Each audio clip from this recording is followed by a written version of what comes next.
Bonjour, Florent Sabatier, je viens de Reims où j'ai toujours évolué et je viens faire partie de l'équipe des Gamio. Bon, vous avez repris le travail physique, qu'est-ce que vous avez fait ce matin? Ouais, on a repris le travail physique, on a couru un petit peu et après on a fait des montées dans les montagnes là, à côté. Bon, la situation est particulière, on ne sait toujours pas si le club va évoluer en Magnus, comment vous le vivez? Ouais, c'est particulier, mais nous, les joueurs, on s'entraîne, on fait comme si de rien n'était et puis c'est pas notre boulot de s'occuper de ça, donc on attend et on espère que tout sera le mieux possible. Comment se passe l'intégration avec les coéquipiers? Super, je connaissais déjà pas mal de joueurs et c'est un bon groupe qui vit bien, donc là-dessus il n'y a pas de souci.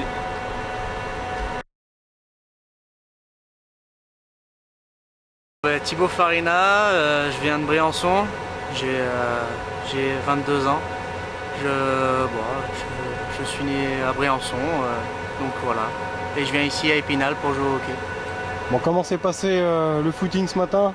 Le petit footing ce matin, ouais, bien. Ça fait un peu mal aux jambes, mais c'est bien pour attaquer. Est-ce que vous êtes entretenu un petit peu physiquement? Oui, tout l'été, je suivais un programme. À Briançon, il y a les montagnes, tout ça, donc il y a de quoi faire. Bon, la situation est un peu particulière, vous savez toujours pas si le club va évoluer en Magnus, comment vous le vivez? Bah, ça, c'est les aléas du hockey, hein. C'est pas toujours comme ça, mais ils ont connu ça à Briançon il y a quelques années. Donc bon, nous on se prépare, on fait comme si de rien n'était, et voilà. Hein. Comment s'est passée l'intégration là, avec les coéquipiers? Tu connaissais déjà les joueurs? Ouais, je connaissais 2-3 joueurs, Martin Charpentier, Anthony Rappen, j'ai joué avec eux quand j'étais plus jeune. Après j'en ai rencontré aussi sur la glace la saison passée, donc ouais, ça va. Qu'est-ce que tu comptes apporter au club? Ouais, je compte me faire plaisir au club, aux supporters déjà. Voilà, après jouer, s'amuser, c'est le principal. Quelles sont tes qualités? Je suis plutôt un gros bosseur, pas trop un mec très technique, mais plutôt un mec dans les bandes qui va récupérer des palets. Voilà. Qu'est-ce que tu penses des infrastructures spinaliennes là? Oh, c'est plutôt pas mal, c'est quand même bien organisé. La patinoire est quand même belle, assez neuve. Voilà, c'est plutôt correct, c'est très correct.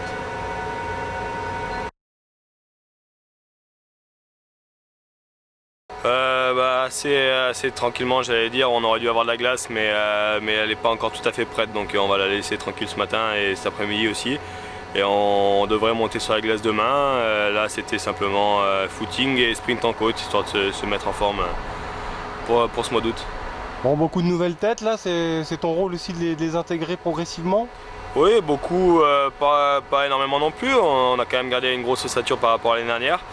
On a accueilli quelques nouveaux, on essaie de les faire sentir bien dès le début dans le vestiaire, c'est important. On a vu l'année dernière qu'Épinal c'était quand même une sacrée famille, donc on essaie de les faire sentir comme à la maison d'entrée et de les accueillir comme on peut. Bon, il y a des départs, on a appris que Michel Pétrac avait signé à Strasbourg, c'était plus ou moins attendu? On s'attendait à son départ, on s'attendait pas honnêtement à ce qu'il aille à Strasbourg, mais on s'attendait à son départ, donc une surprise pas vraiment, mais en tout cas content de savoir qu'il va rester dans le coin et puis on va pouvoir le croiser sur les patinoires l'année prochaine, j'espère en tout cas. Bon, le contexte est particulier, on ne sait pas si le club sera en Magnus la saison prochaine. Est-ce que certains joueurs gambergent quant à leur situation ou leur contrat? On gamberge un peu tous, ouais. C'est pas une situation facile, c'est dur à organiser, on se met dans la tête qu'on commence la saison comme si de rien n'était. Mais c'est vrai que ça reste un peu dans un coin de la tête, c'est pas l'idéal pour commencer une saison, mais on va attendre d'avoir le dénouement final et puis on croise les doigts surtout. On fait confiance à ce qui se passe. Oui, c'est vrai que la décision en appel n'a pas été favorable au Gamio. Vous n'êtes pas dans le calendrier de la Magnus ni de la Coupe de la Ligue pour l'instant. Bon, il y a quand même beaucoup de rebondissements. En général, il y a des clubs qui sont réintégrés au bout de quelques journées ou juste avant le championnat. On se raccroche à cet espoir-là que la fédération peut être flexible. Ouais, on sait que c'est pas forcément la décision définitive. On sait qu'il y a des recours, il y a des appels.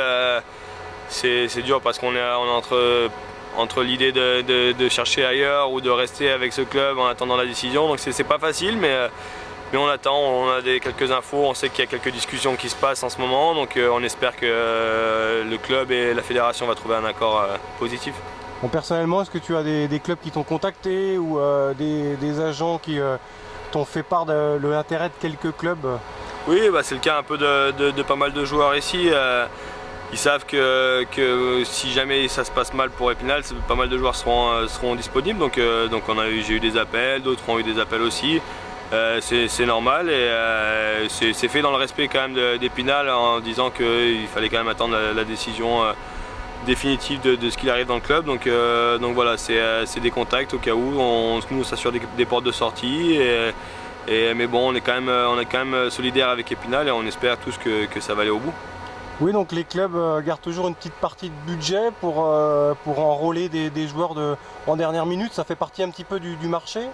Oui, on sait que de toute façon la fenêtre des transferts elle ne se ferme pas avant le 15 décembre, donc on sait que toutes les équipes, enfin pas toutes, mais certaines ont encore des places, se réservent un peu du budget et des places dans son équipe pour soit des surprises, soit des étrangers qui ne font pas forcément l'affaire, soit des joueurs un peu décevants. Ça va dépendre des blessures, tout peut arriver pendant ce mois d'août.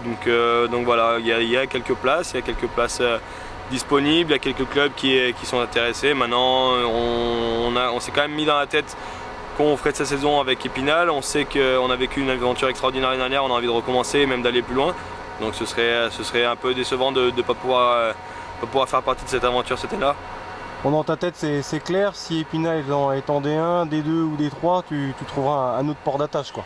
Ah oui, pour la carrière, c'est vrai que ce serait compliqué de redescendre en D1 là maintenant. C'est pas mon but et c'est pas le but du club non plus. Donc voilà, c'était pas le projet qu'il y avait à la base. Mais voilà, je suis quand même confiant, je suis tout cœur avec Épinal. Et d'ailleurs, on est ici pour s'entraîner comme si de rien n'était et on se tient prêt au cas où ça commence, quoi. Tu as toujours l'équipe de France dans un coin de ta tête, forcément. Tu as une carrière à suivre comme tout le monde?